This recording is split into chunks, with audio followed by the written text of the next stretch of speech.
नमस्कार, मैं Hitesh Raj Purohit, the universal classes. हम लोगों ने कल विलियन के बारे में पढ़ा था। विलियन के अंदर विलय और विलायक से मिलकर आपके विलियन बनता है।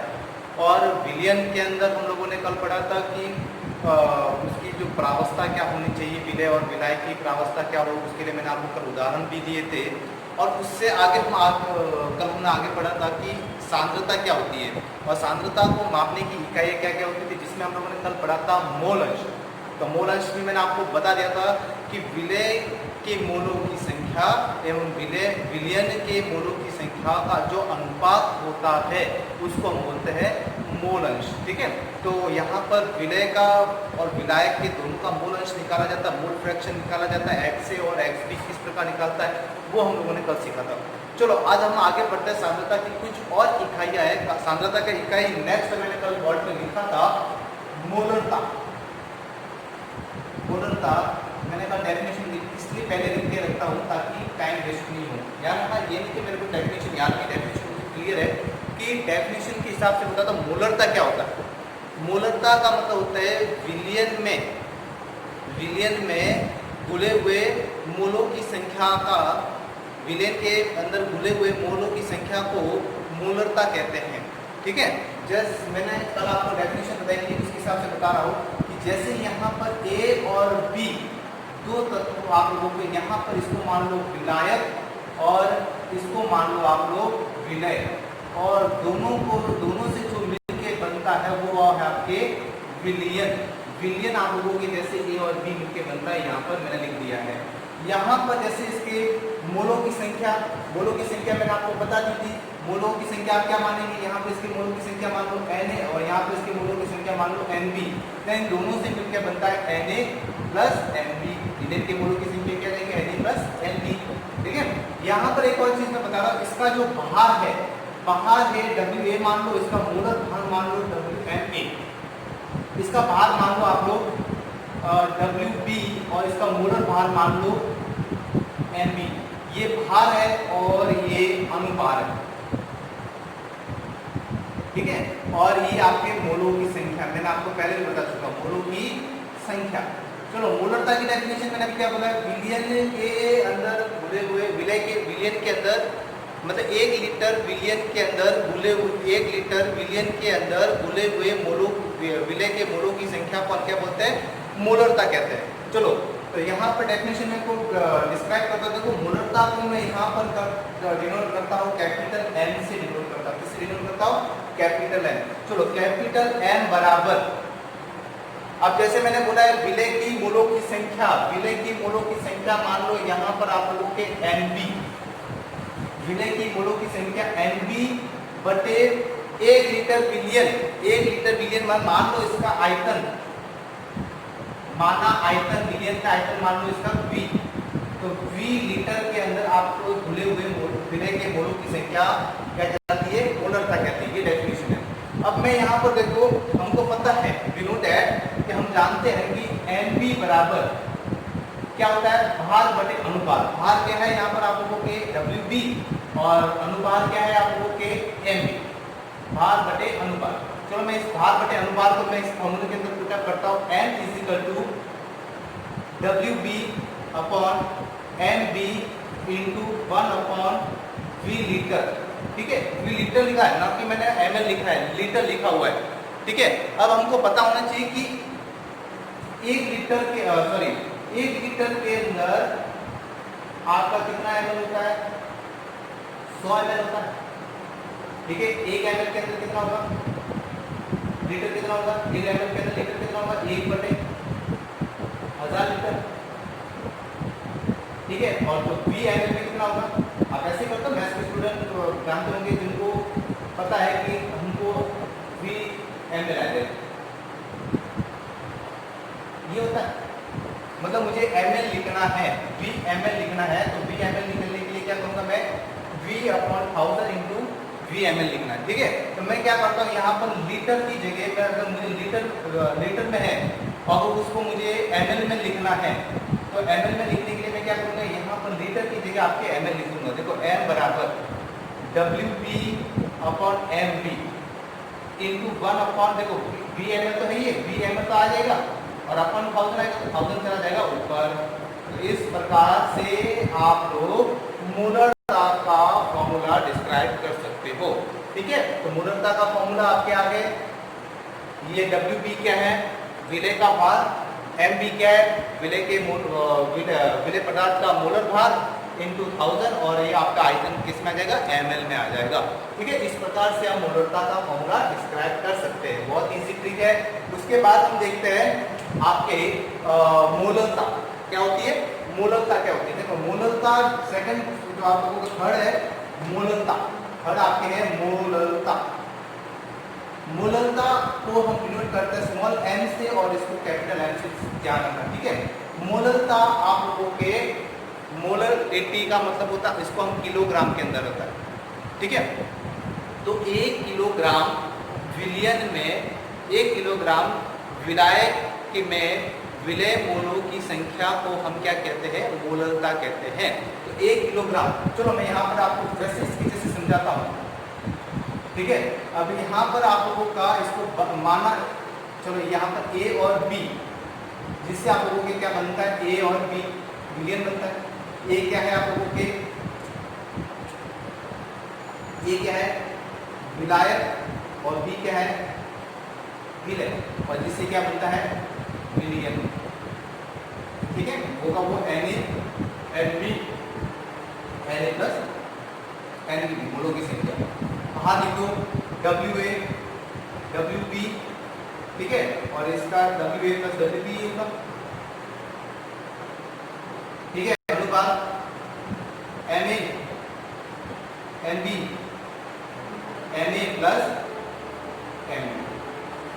ठीक है, अब इसका जो विलायक का जो भार है, विलायक का भार के अंदर घुले हुए विलय के मोलों की संख्या को क्या कहते हैं, मोलरता कहते हैं। विलय का भार आप लोग किलोग्राम में मान लो, विलय का भार का है आपके किलोग्राम में। ठीक है, यहाँ पर आप लोगों के विलय का भार, विलायक का भार क्या है किलोग्राम, इसको नोट करना। विलायक का भार किसमें है, किलोग्राम में है। तो फॉर्मूला को डिस्क्राइब करना है। चलो मैं लिखता हूँ, तो नोट करना। मैं यहाँ पर लिखता हूँ विलय के मोलों की संख्या कैपिटल स्मॉल m बराबर बटे विलायक का भार किलोग्राम में। विलायक का भार किलोग्राम में हमने क्या माना है, WA। विलायक का भार किलोग्राम में WA। ठीक है, अब हम जानते हैं कि मूलरता का फॉर्मूला हम लोगों ने अभी आपको बताया है कि NB बराबर WB अपॉन MB। तो मैंने इस फॉर्मूले के अंदर पुट किया, तो MB बराबर क्या हो जाएगा, NB is equal to WA, W यहाँ पे लिख देता हूँ, WA यहाँ लिख देता आपके, और क्या जाएगा ये WB अपॉन MB। ठीक है, और ये किसमें है, किलोग्राम में। तो ग्राम में जैसे ml में कन्वर्ट किया, वैसे वैसे इसको ग्राम में कन्वर्ट करो। तो m इज इक्वल टू क्या जाएगा, WB upon MB into 1000 upon WA, तो किसमें आ जाएगा आपको, ग्राम में आ जाएगा। बहुत इजी ट्रिक है। तो WA क्या है, विलायक का भार ग्राम में, फिर WB क्या है आप लोगों के विलय का भार, MB क्या है विलय के अनुपात, और 1000 आप लोगों को पता है कि मैंने यहाँ पर किलोग्राम को किसमें मिलता है, ग्राम में मिलता है। ठीक है, तो इस प्रकार से हम मोलरता और मोलरता का फॉर्मूला डिस्क्राइब कर सकते हैं। चलो नेक्स्ट देखते हैं हम सांद्रता की कुछ इकाइयाँ, द्रव्यमान प्रतिशत, आयतन प्रतिशत और द्रव्यमान आयतन प्रतिशत जो आपके सिलेबस के अंदर है। चलो द्रव्यमान प्रतिशत क्या है, द्रव्यमान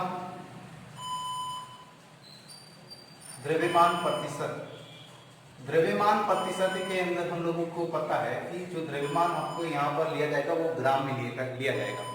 जैसे मैं यहाँ पर आपके एग्जांपल देके समझाता हूँ, A और B, इससे आप लोगों का A और B टाइप का विलयन मिलता है। इसको मान लो, A को मान लो विलायक और B को मान लो आप लोग विलय, और जिससे आप लोगों को क्या मिलता है, विलयन। ठीक है, इसके जो मोलों की संख्या मान लो Na, इसके मोलों की संख्या NB, और इसके अंदर इसके मोलों की संख्या मान लो Na प्लस Nb।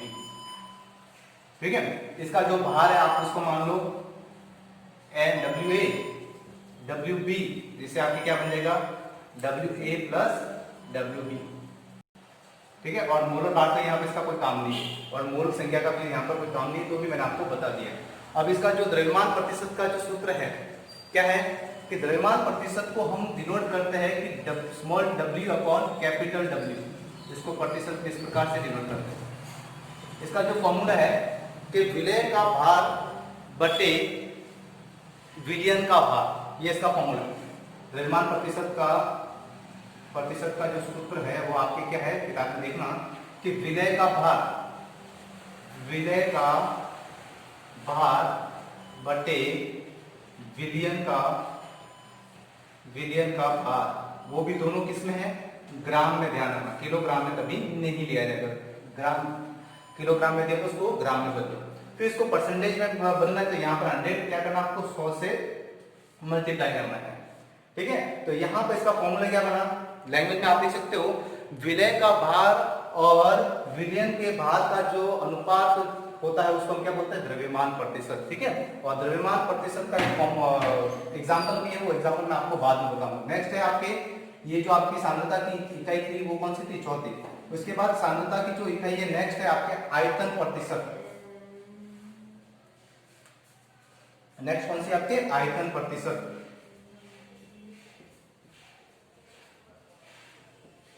अब आयतन प्रतिशत का है उसको किससे डिनोट करते हैं, small p upon capital V। आयतन हमेशा ध्यान रखना आपके यहाँ पर लीटर के अंदर नहीं लिया जाएगा, यहाँ पर आयतन आप लोगों के ml के अंदर लिया जाएगा। तो ये सेम फॉर्मूला है, कोई फॉर्मूले में चेंज नहीं करना है। जहां पर आप लोगों ने बाहर लिखा है तो विलय का भार आप लोगों के यहाँ ml में आ जाएगा और विलयन का भार जो आप लोगों के ml में आ जाएगा। तो फॉर्मूला क्या बन जाएगा, small v upon capital V। ठीक है, इज इक्वल टू विलय का आयतन किसमें आ जाएगा, ml में, बटे विलयन का आयतन ml में, और किससे मल्टीप्लाई करना, आपके 100 से मल्टीप्लाई करना। बहुत ही इजी फॉर्मूला है। तो यहाँ पर एक चीज को आप अपने हिसाब से एक और नया फॉर्मूला बना सकते हो। जैसे यहाँ पर इसका विलय का भार यहाँ पर क्या लिखा आप लोगों ने, WB अपॉन विलयन का भार क्या है, WA plus WB into multiply 100। ये भी फॉर्मूला आप द्रव्यमान प्रतिशत का ले सकते हो। आयतन प्रतिशत का भी एक नया फॉर्मूला आप बना सकते हो कि विलय का आयतन ml में बटे विलयन, ये तो आप पढ़ रहे हो, इंटू 100। तो ये आप लोगों के आयतन प्रतिशत का फॉर्मूला बनता है। नेक्स्ट है आप लोगों के द्रव्यमान आयतन प्रतिशत। द्रव्यमान आयतन प्रतिशत क्या होता है, चलो आइए वो देखते हैं।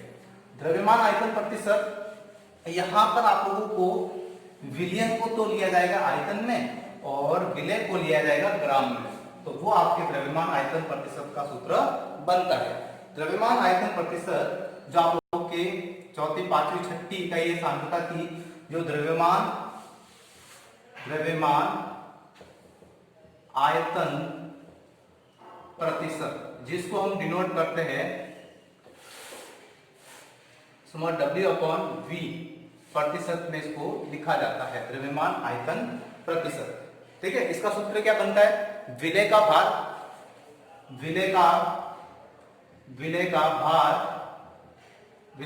किस में आ जाएगा, ग्राम में, बटे विलयन का आयतन ml में, और फिर किससे मल्टीप्लाई करना है, 100 से मल्टीप्लाई करना है। बहुत ही इजी फॉर्मूला है, आपको कोई रखने की जरूरत नहीं है। सिंपल सी बात है, आप लोगों को प्रतिशत निकालना है तो आपको टोटल कितना है और किसका निकालना है, तो इसको 100 से मल्टीप्लाई किया जाता है। ध्यान रखना है, यहाँ पर हम लोग सांद्रता की जो डेफिनेशन क्या है कि किसी विलयन के अंदर आप लोगों के विलय की जो मात्रा वो क्या कहलाती है, सांद्रता। तो यहाँ पर जितनी भी सांद्रता निकाली जाएगी वो किसकी निकाली जाएगी, विलय की सांद्रता निकाली जाएगी, न कि विलाय की सांद्रता निकाली जाएगी। अगर आपको विलाय की सांद्रता निकालना पड़ता है कि विलय विलियन के अंदर हमारे जो इसके अंदर क्या है, इसके जो हेड पॉइंट क्या है आप देख लेते हैं हम। विलियन, विलियन को यहाँ पर जो आपके सिलेबस के अंदर जो शॉर्ट जो मैं आपको संक्षिप्त में बता देता हूँ कि विलियन के अंदर इसको 3 भागों में आपके सिलेबस के अंदर बांटा गया। पहला क्या है आप लोगों के जो गैस का द्रव, दूसरा है द्रव का द्रव में, और तीसरा है आप लोगों के ठोस का द्रव में। मैं आपको बता देता हूँ कि संक्षिप्त में यहाँ पर आप लोगों के विलायक होगा आप लोगों के द्रव, और विलय क्या होगी गैस। यहाँ पर विलायक क्या होगा द्रव, और विलय क्या होगी द्रव। यहाँ पर विलायक होगा द्रव और विलय क्या होगा ठोस। मतलब ये बताना चाहता है कि द्रव के साथ इसकी क्या क्या फिजिकल प्रॉपर्टीज या केमिकल प्रॉपर्टीज क्या होती है वो हम यहाँ के चैप्टर के अंदर पढ़ेंगे। चलो फर्स्ट इसके अंदर आप लोगों के इसको प्रभावित करने वाले कारक, अगर गैस को द्रव के अंदर मिलाते हैं तो इसको प्रभावित करने वाले कारक, ठीक है, तीनों के यहाँ पर बताया जाएगा इसको प्रभावित करने वाले कारक। प्रभावित करने वाले कारक, पहला इसके अंदर तीनों का प्रभावित करने वाले कारक, तीनों के अंदर सिंगल रहेगा। इसके अंदर गैस को अगर द्रव के अंदर मिलाते हैं इसको प्रभावित करने वाला कारक क्या है, कौन सी गैस क्यों नहीं मिलती, मिलने का क्या कारण है वो इसके अंदर हम पढ़ेंगे। फिर द्रव का द्रव को मिलाते हैं तो उसको प्रभावित करने वाले कारक क्या है, फिर ठोस को द्रव के अंदर मिलाने उसको प्रभावित करने वाले कारक क्या है वो इसके अंदर पढ़ेंगे। इसके अंदर जो सेकंड पॉइंट है वो हेनरी का नियम। हेनरी का नियम, अगर मैं किसी गैस को द्रव के अंदर मिलाता हूं तो मैं यहाँ पर एक दाब का प्रयोग करूंगा, तो हेनरी का नियम हम दाब के बारे में इस चैप्टर के अंदर पढ़ेंगे। फिर इसके बाद आता है द्रव का द्रव के अंदर मिलियन, तो यहाँ पर इसका जो सेकंड जो पॉइंट है वो है आप लोगों के राउले का नियम। राउले का नियम, अगर किसी द्रव को द्रव के अंदर मिलाता हो तो क्या प्रभाव पड़ता है वो हम देखेंगे। तो इसके अंदर राउले के नियम के अंदर भी 2 चीजें हैं आपके, पहला है दोनों द्रव वाष्पशील हो, मतलब दोनों आप लोगों के वेपर होने वाले वाष्पशील हो, और दूसरा होगा आप लोगों के एक अवाष्पशील, और दूसरा होगा आप लोगों के वाष्पशील, ठीक है। तो इस पे राउले का जो नियम क्या कहना चाहता है वो हम पढ़ेंगे। और फिर नेक्स्ट है इसके अंदर ठोस का द्रव में। ठोस का द्रव में इसका जो इंपॉर्टेंट जो पॉइंट है वो अनुसंख्यक गुणधर्म। अनुसंख्यक गुणधर्म क्या होता है वो इस चैप्टर के अंदर हम पढ़ेंगे। अनुसंख्यक गुणधर्म भी आप लोगों के इसके भी 4 पॉइंट है। अनुसंख्यक गुणधर्म के अंदर भी 4 पॉइंट कौन कौन से है, एक तो है पहला आपका वाष्प दाब में अवनमन, वाष्प दाब में अवनमन। सेकंड क्या है, क्वथनांक में उन्नयन। अवनमन का मतलब होता है कमी, उन्नयन का मतलब होता है बढ़ना ज्यादा। फिर तीसरा है आपके हिमांक में अवनमन, हिमांक में कमी अवनमन। और चौथा है इसके अंदर आप लोगों के हिमांक में अवनमन, और चौथा आप लोगों के इसके अंदर हिमांक में अवनमन आ गया। उसके बाद आपके लास्ट एक और है आपके पॉइंट, नेक्स्ट आप लोगों के इसके अंदर है बॉन्ड ऑफ गुणा। कौन सा है, बॉन्ड ऑफ गुणा। मेरी तीसरा आप लोगों के बॉन्ड ऑफ गुणांक। बॉन्ड ऑफ गुणांक क्या होता है, जिसके अंदर हम पढ़ेंगे आयनों का टूटना, उसकी मात्रा कैसे निकालते हैं, और संगुणन, अगर कोई आयन जुड़ के क्या यौगिक बनाता है उसकी मात्रा किस प्रकार निकालते हैं वो इस चैप्टर के अंदर हम पढ़ेंगे। तो ये चैप्टर का संक्षिप्त भाग, एक चौथा भाग मुझे याद नहीं आ रहा है, अनुसंख्यक गुणधर्म के अंदर देख लेना। तो इस प्रकार से हम लोग विलियन पार्ट के अंदर गैस का द्रव के अंदर, द्रव का द्रव के अंदर, और ठोस का द्रव के अंदर हम इसके चैप्टर के अंदर पढ़ेंगे। चलो आगे कल इसके वीडियो नेक्स्ट हम कल